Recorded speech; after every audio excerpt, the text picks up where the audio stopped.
Pessoal, vamos então continuar nessa parte do nosso treinamento do módulo On-Grid, que trata aí do dimensionamento do sistema, beleza?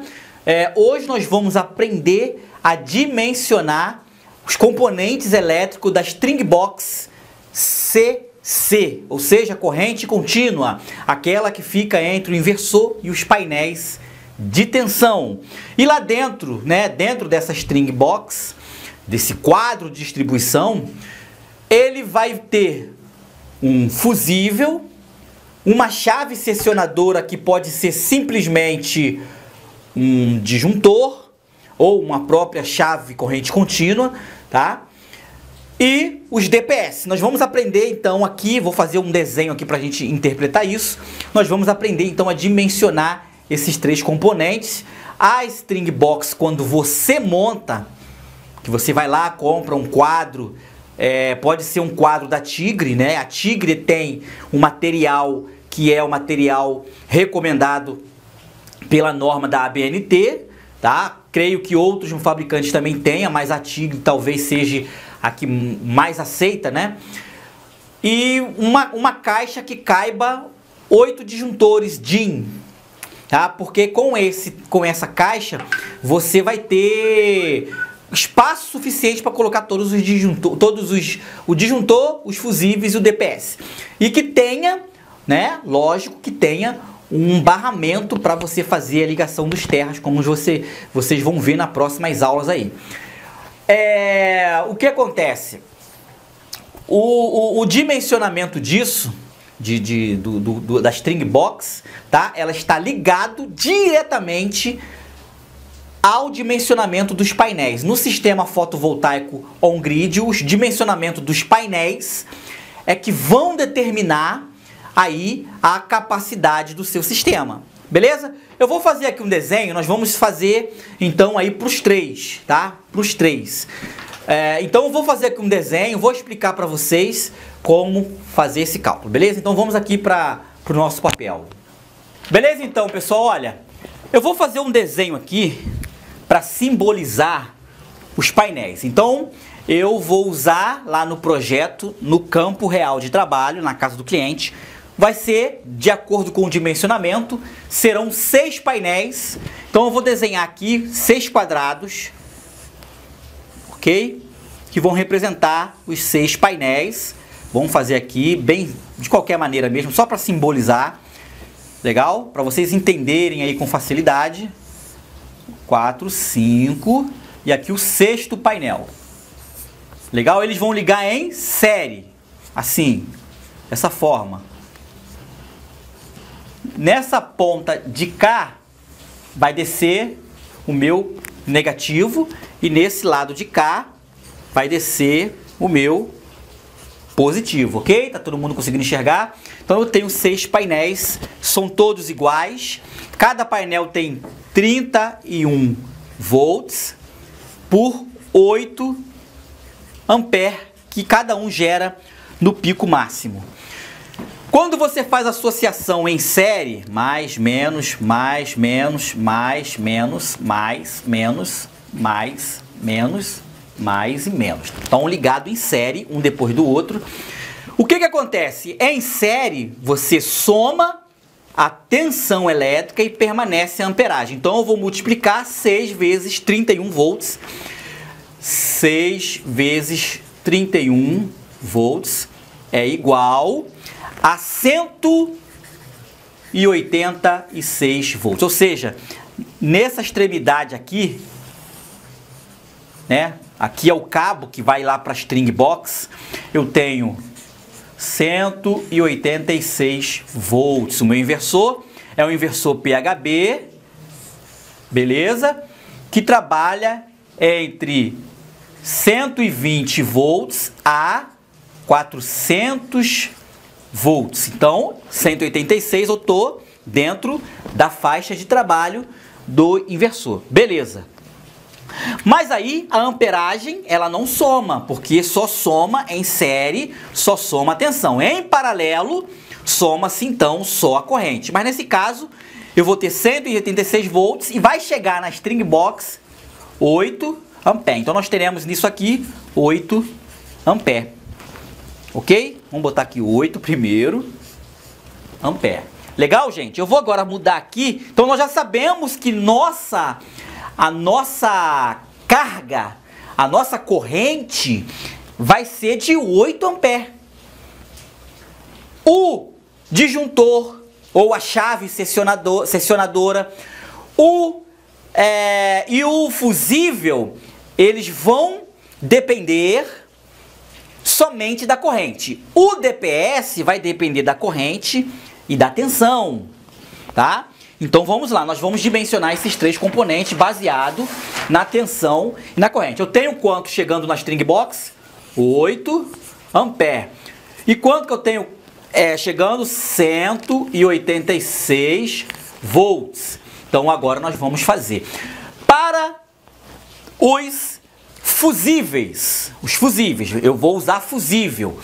Eu posso usar um disjuntor corrente contínua. É bem mais caro. E é o mesmo modo de se calcular. Eu tenho 8 ampere. Qual o fusível que eu vou ter que usar para 8 ampere? Eu tenho que usar um fusível acima de 8 ampere. Certo? O meu fusível, ele vai ter que ser acima de 8 ampere.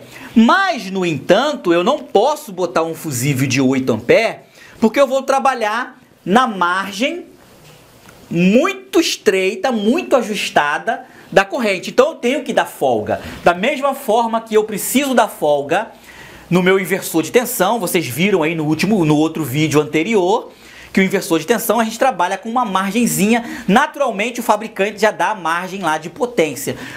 O fusível, ele vai trabalhar do mesmo jeito. Se a minha corrente é de 8 ampere, eu vou colocar um fusível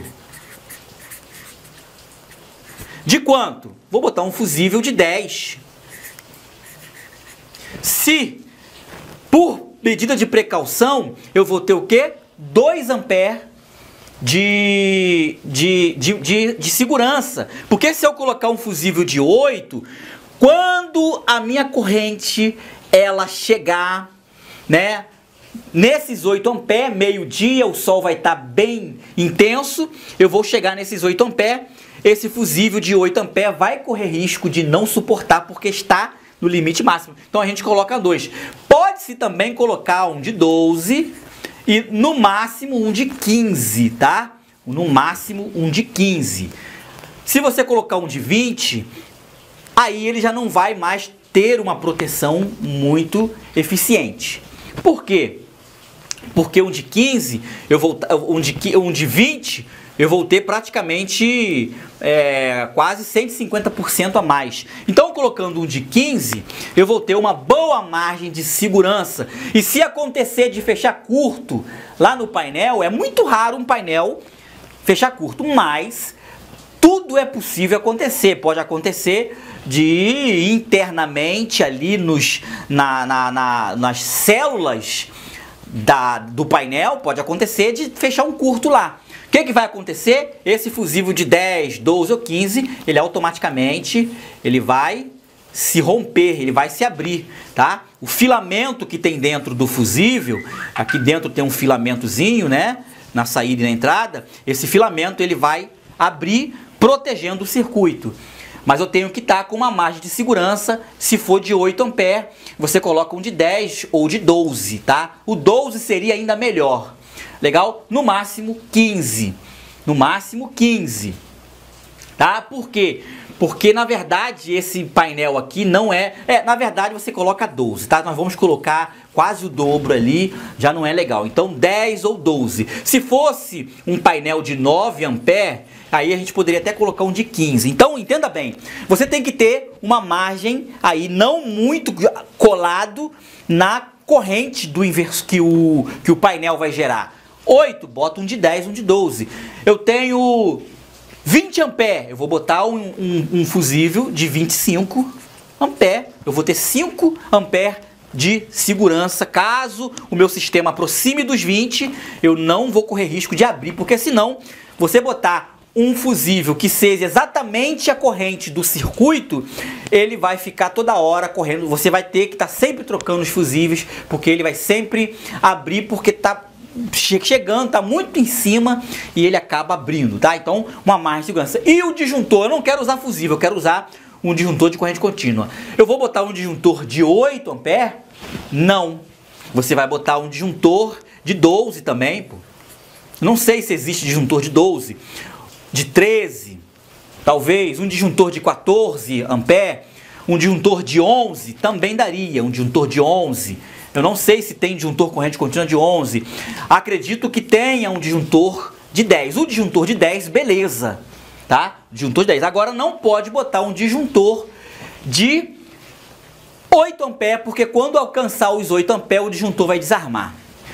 Agora, eu vou usar o fusível com uma chave seccionadora, uma chave liga-desliga. Essa chave também eu tenho que colocar ou uma chave que aguenta 10 ou 12 amperes ou mais. Por quê? Porque a chave ela não vai estar atuando como proteção. Ela vai estar atuando como uma chave para me ligar e desligar os painéis. Eu vou precisar fazer manutenção. Como que eu vou desligar? Na chave. E aí pode ser uma chave de 20, aí pode ser a chave de qualquer amperagem. Você pode até dimensionar essa chave para uma amperagem maior, porque se no futuro quiser aumentar, aí já é uma questão de planejamento. O disjuntor, se você usar o fusível, você vai ter que usar uma chave. Essa chave pode ser um disjuntor. O disjuntor precisa ser de 12 ou de 10? Sim, vai servir. Vai servir, mas nesse caso eu posso colocar qualquer disjuntor, mas se você colocar um disjuntor, mesmo que seja de corrente contínua, coloque também respeitando essa faixa de 10 e 12, porque às vezes o funcionário da companhia elétrica que não conhece, não entende, talvez nem todo mundo tem o conhecimento de energia solar, ele vai achar que o disjuntor está ali protegendo. E se você colocar um disjuntor muito maior, até você explicar, não, esse disjuntor não está protegendo, esse disjuntor é só uma chave liga-desliga. E aí vai, de repente, causar um problema. Então, coloca um disjuntor de 8 amperes, coloca um disjuntor de 10, de 12, 20 amperes, coloca um disjuntor de 25, 26, 24, beleza, gente? E os DPS, deixa eu mudar para cá. O DPS, ele já precisa, já necessita, eu tenho aqui na minha mão, olha, eu tenho esse DPS aqui, que são DPS de corrente alternada. Então, a mesma ideia no string box da corrente contínua vai servir para corrente alternada. Sempre que você colocar o disjuntor na corrente alternada, lá, o disjuntor de corrente alternada, você vai ter que respeitar. Qual é a corrente do inversor? Aí você vai ter que olhar o datasheet do inversor. Ah, o inversor ele trabalha com 8 amperes. Esse daqui que está aqui no laboratório trabalha com 8 amperes. Então o meu disjuntor também tem que ser de 10 ou de 12, mesmo na corrente contínua. Então a mesma ideia para você instalar os disjuntores, você tem que também usar essa mesma ideia na corrente contínua. Os que você fizer para a corrente contínua, você tem que fazer para a corrente alternada. Então, os DPS é um pouco diferente, tá? O DPS ele vai precisar tanto da corrente, né? A corrente I, vamos botar aqui I, e a tensão U. A corrente era 8 amperes. E a tensão, qual é a tensão de saída do meu inversor? O meu inversor, ele trabalha com 220 volts na saída, tá? Então eu vou botar um DPS que tem, aqui vem marcando, qual é a tensão desse aqui? 385 volts. Ou seja, eu tenho uma tensão elétrica, tá? Eu tenho uma tensão elétrica que suporta até 385 volts. Então, ele tá ótimo para trabalhar no meu string box corrente alternada. Então, os meus DPS para corrente alternada, ele tem que respeitar a tensão de entrada, de saída do inversor.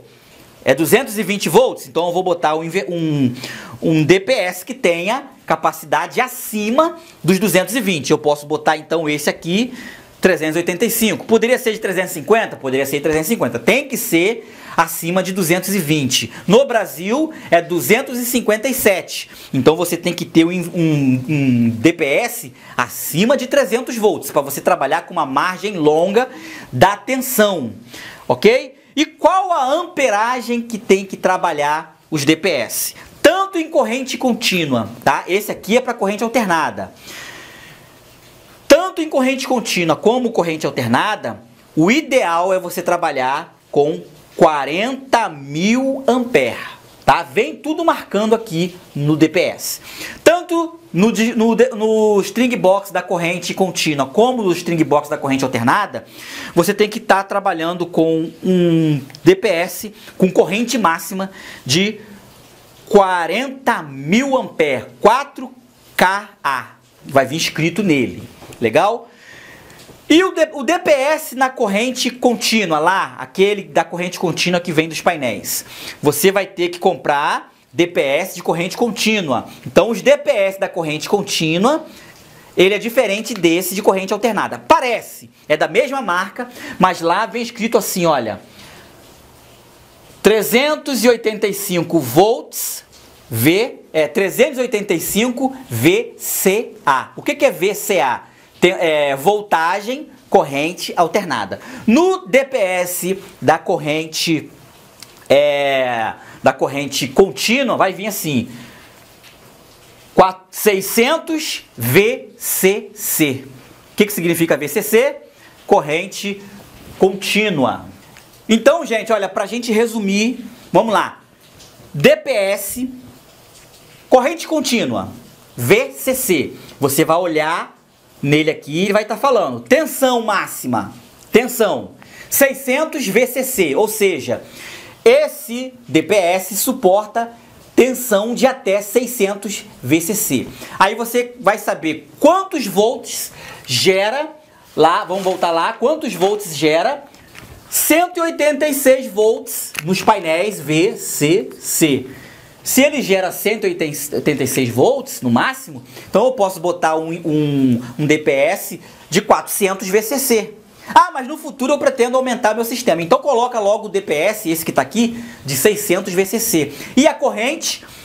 A corrente de 40K, em qualquer capacidade do sistema. Por que 40K? Tanto na corrente contínua quanto na corrente alternada. Corrente máxima.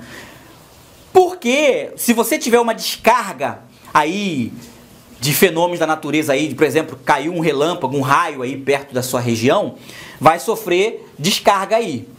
E aí você vai receber uma corrente altíssima aí na estrutura metálica do painel. Então, 40.000 amperes vai ser o suficiente para suportar e desviar isso para o aterramento. Então, a tensão do seu DPS, ele tem que ser sempre acima da tensão de entrada, seja na corrente contínua ou na corrente alternada. Beleza, pessoal? Acredito que vocês conseguiram entender. Assista novamente se for preciso essa aula. Então você vai fazer isso, sempre dar folga, seja no disjuntor, seja no fusível. Essa folga também não pode ser muito distante, tá? Porque ele vai ficar desarmando ou abrindo o fusível toda hora. E os DPS, tensão sempre acima da tensão de trabalho, seja na entrada ou na saída do inversor. E amperagem, coloque um DPS de 40.000 amperes, 40K ampere. Beleza? Então, vamos para a próxima aula aí.